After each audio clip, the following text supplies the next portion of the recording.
Sorry about that. YouTube was. I didn't even realize I was already online. YouTube was giving me some guidelines. I don't know why they do it when I go live. But yeah, today is gonna be an interesting one because, like I said yesterday when I was live, I had to go research, and that's why my live today is a little bit late. Um, but I'm going to try and do my best to actually give you as much as possible because I did research, but I didn't read everything prior to make sure that everything is perfect. So I'm going to be reading from my notes, and I might stutter a bit because you know what I researched and I compiled the information, but I didn't go through it over and over and over so that I can relay to you guys a little bit more faster. But the most important thing is you'll know my picks, and then you'll know my reasons for choosing those people. Okay, so let's get to the predictions for UFC Fight Night Moreno versus Royval. Here we go. Silva versus Naimov. Um, I think this one is going to be a coin flip because on one hand we have Naimov who won an interesting decision against Nathaniel Wood. While on the other hand, we have Silva, who has been fighting amazing, who hasn't fought that many amazing competition. So I haven't really seen him extended in any significant fight whereby I felt like he was tested in that particular fight. So I don't know if he can compete on the highest level or not. So it's kind of difficult to tell if he is going to do really well. I know he lost his last fight, but that doesn't mean he's not good. Both fighters are green, but based on what I've seen so far, I think Naimov wins. But it is 50-50 in my opinion. My subscribers also picked Naimov. On to the next one. Altamirano versus Dos Santos. Another hard one for me. Dos Santos has a similar story to Diego Lopez. Came in short notice against talented top 10 fighters and gave an amazing performance. However, defense and offense were not great, and I get it. He lost to Manil Kape. That's not a bad loss. Even on short notice, to have such an offense and defense against Altamirano, who can drop him, is an issue for me. But however, Santos has a high finishing rate, which makes it hard to pick. I'm going to go with Altamirano. I think he is the better fighter, but being the better fighter means nothing if your opponent can finish you. So this will be 50-50 for me. My subscribers also picked Dos Santos. If Altamirano does not win this fight, I'm going to have to make drastic changes to my prediction analysis because, in my opinion, Altamirano should win this one, especially at Mexico City, in Mexico, obviously, because he's Mexican. My subscribers picked Dos Santos. I think I highlighted that. On to the next one. Rodriguez versus Bonda. I don't know why is this guy's name continuously changing. Before it was Luis, now it's Roland or something like that. But nonetheless, I'll just go with surnames. So Rodriguez versus Bonda. I think lately UFC is making really hard fights to predict. Roland is a talented prospect with an amazing ground game. The issue is Bonda is also good on the ground, and usually when two grapplers meet, it turns into a kickboxing match, which I think favors Bonda. But once again, this is one of those fights where it might go either way, but I think Bonda wins. My subscribers picked Rodriguez. On to the next one. Pulwez, I don't know how to pronounce his name, so forgive me if I'm butchering it. Pulwez versus Ziam. On the feed, Ziam is slightly better. On the ground, Pulwez is better.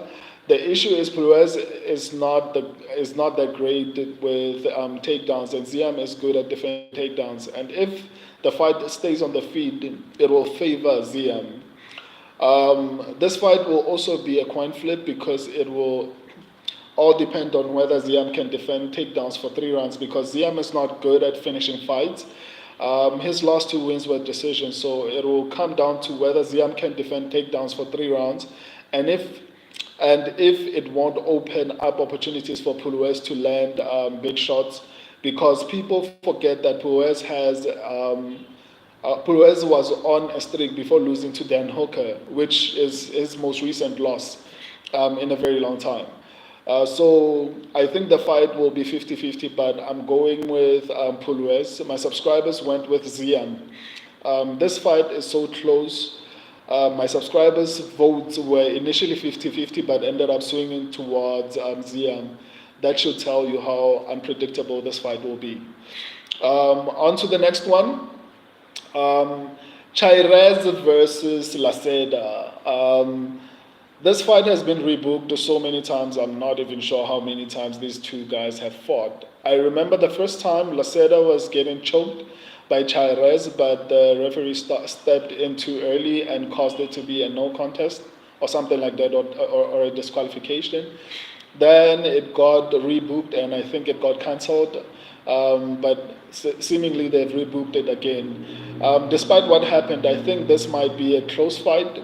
They are closely matched, but I think Laceda's lack of striking defense opens him up for being dropped. So even though Chairez was winning their last fight, I think this will also be a 50-50 situation. But I'm going to go with Chairez. My subscribers also picked Edgar Chairez.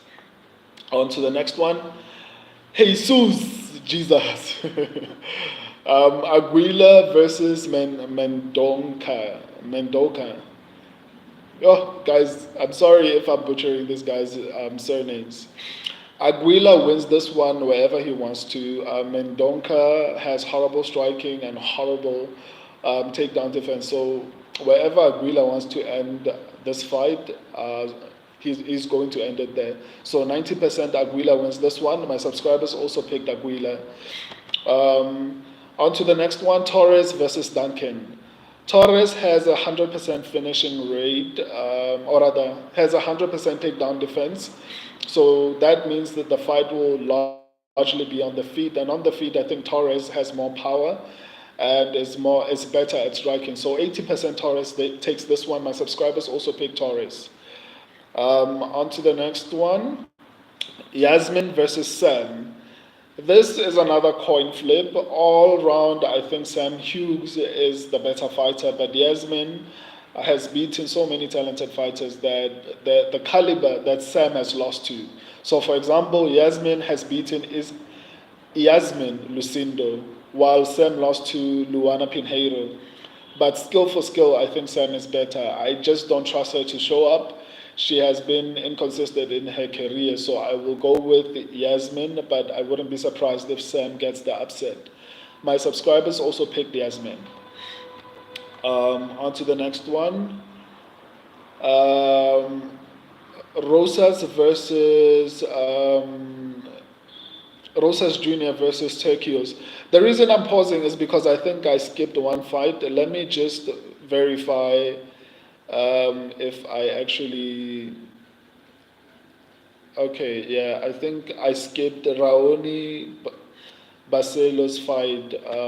I think so, but let me just continue. I'll get back to it. Rosas Jr. versus Turkios.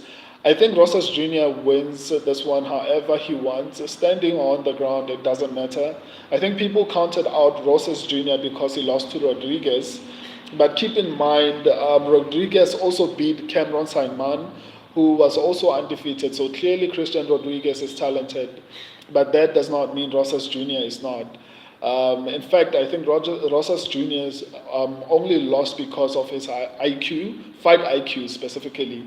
Had he chosen to continue striking instead of trying to get takedowns, I think he might have had an opportunity to win a decision in that particular fight. And I say might because I'm not sure.